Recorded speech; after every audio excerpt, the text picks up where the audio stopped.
Well, quite often I am the only woman at the table. The venture capital private equity world, I jokingly say, I walk into these conferences and it's 500 guys in suits.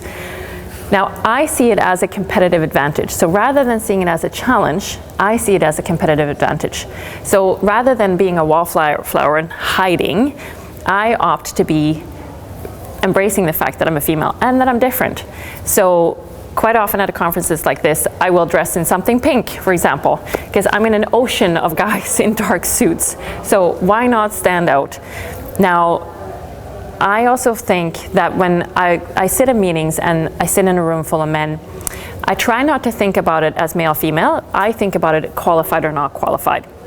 And the fact that I'm there because I'm qualified to be there. So therefore, I have the same rights and the same opportunities to ask questions like everybody else. And if I have a question that I want to ask, I will ask it, because I bet you there are 5 guys sitting at that table that also want to ask that question, but they probably don't dare to ask the question. So I also think it brings a different dynamic into the room, and I've had VCs tell me, because we're an investor in venture capital funds, so we do due diligence on funds. So quite often do we sit and interview partners for venture capital funds. And I've had VCs tell me that they would share things with us as investors more than they would share to other investors, because of the approach we take on how we do the due diligence. And partially, I think it's because they don't feel threatened by me as a female, so they don't feel it being as competitive an environment as if it's a completely just male environment.